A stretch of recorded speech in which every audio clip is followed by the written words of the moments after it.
Hey guys, Joe here, and thought I'd show you a little something today you don't usually see every day. This knife is called the Blade-Tech U.L.U, and the Ulu is three letters, U.L.U, that stands for Universal Locking Utility.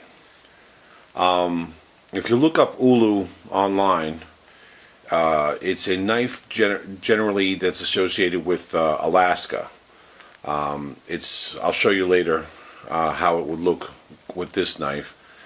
It's something I guess the Eskimos use, or for skinning, for when they for hunting. And this knife is a rare knife. It not rare in cost. It's rare because it has like two functions, and I'm going to go through that now. I'm going to go through it with you. I know this has been out a long time. I see this knife like almost every day because it's sitting at the top of one of my my tool chest that I have the bulk of my knives in, and I'm like, I don't know if my YouTube friends would be interested in that one. It's been out so long. I said, well, what the heck? Let me show it to you. See what you think. First, let's get some stats out of the way while I show it to you. The steel is an AUS 8. The blade is just basically, any place if you look it up, it's just listed as Ulu. That's what it is.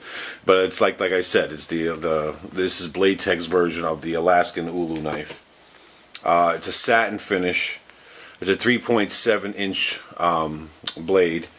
It's a liner lock, and like I said, it also folds another way. But I'm going to show you. It converts into an Ulu, but I'm going to show you that in a minute. And it's a whopping 11 ounces. So right there, if you're looking for a light knife, this is definitely not your knife. Let's take you around a little bit. I know I say this all the time, I'm not going to spend too much time on this because it's an old knife and it's been out for a long time, but I figured, let's give you a few minutes with it. There's a lot of them. Now, this is definitely not new. This is definitely not a safe clean. This has been used. It's not been used a lot. It's never been sharpened. Let's see. Let's do a quick. I haven't cut with this in a long time, so if it doesn't cut well, let's see. Let's stop talking about it. Let's be about it. All right, so.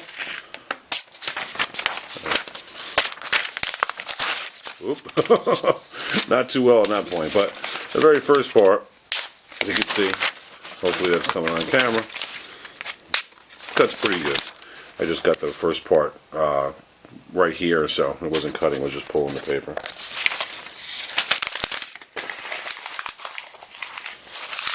Now I got this, like I said, many years ago when I was in my orange phase. I was buying everything under the sun that had an orange scale on it, and this is one of them. And I think I used to take pictures of all my orange, when I had a smaller collection, all the orange knives all together, which is pretty cool. And then this one would stand out because of the size, which I'm going to show you the size right now. Let's use the old dollar. You can see, very big against the dollar. It's probably one of your only one or two, of two or three Blade-Tech knives that I own. The other one is the really small, I forget what it's called, it's like this big, it's like the mouse or something like that, I forget what that one's called. Here's one I did an early video for, and I'll put the video in the upper right corner and also put it in the description. This is the Boker JC1. So there it is against that. Very cool knife, and I've noticed that not many people have checked out my video on this. I'll just give you a quick look at it right there. If you like subcom or subcom knives, this is kind of like that, a little different. So check out that video when you have a chance. Now, here's the thing about this knife. It's dual purpose, but in my opinion, it doesn't do either one of them really that well. It's like I said, it's a liner lock. But yeah, it opens, but I find like just now when it locked, you could see it's not really locking in place. And I've had times when I'm getting ready to use it and it actually, moves, which is not, not a good thing. If you're getting ready to use a knife and all of a sudden this thing moves down, you could easily cut yourself. Maybe you could say, well, Joe, maybe you didn't flick it hard enough. That's true, maybe I didn't, but I've had times where, you just open it up and, want to use it, and then like if you look now, it's locking in place. Now, keep in mind, this knife is very old. I mean, I was surprised to look online to see that this knife is still available. The scales I've seen come in, besides orange, it comes in black, and I've also seen some kind of like gray. So maybe the new ones are, like a version 2 of this. I don't know.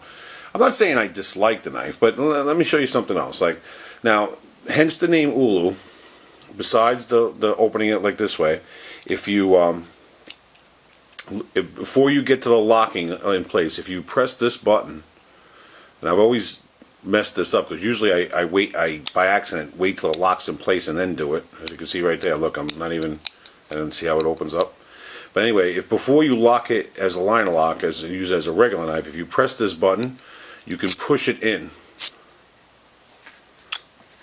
And here is where the knife gets its name. Now, if you look up Ulu, like I said in the beginning, the Ulu knife would have something like this, with a longer handle, kind of like it would come out like this, and with the handle would be up there, and then the blade would come around like that. And I guess it's used for like chopping like this or skinning like that.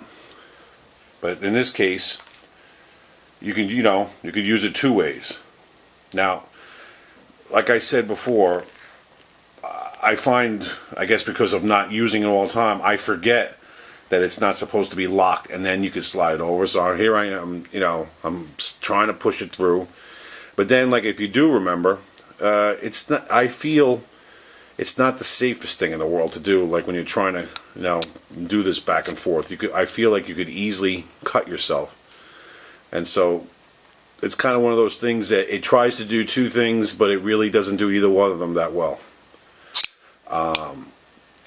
At least it locked in right there. Now, again, I bought this in my orange craze where everything had to be orange.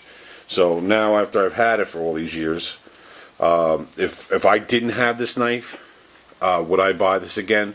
Probably not. I think back in the day when I got this, I think it was maybe in the 40s or 50s, and as I said, I'm shocked to see it's even still for sale. I thought it was maybe discontinued, but now you can get it for like $65, $75. This is not worth a $75 knife. It's more of a novelty than anything else. I don't know. I mean, it's cool and all, but because of the 2 things I said, it doesn't do that well, and it's very, very heavy. I mean, 11 ounces, really. This is supposed to be aluminum scales, but it feels like, I think it's got some kind of coating on it, but yet any website I checked out, I can't see what's on here besides it feels like almost like a rubbery material, but I don't know. There it is. Let me fade back a little bit. There it is in the hand. Let's see. Let's fold it again. Centering is off, but that could be because of age. Again, more of a novelty than anything else. No, not a knife I would say you have to run out and get. And then the coolness factor kind of wears off when you try to use it. Like I said, it's not. Look, see right there. I thought it clicked in place and it didn't. Now it did, but so just wanted to show it to you. See what you thought.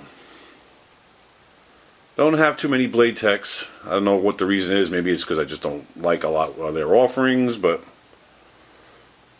there you go.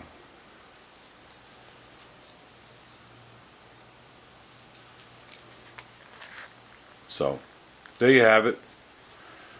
My Blade-Tech U.L.U. Universal Locking Utility. Thanks a lot for watching. Take care, and I hope you enjoyed the video.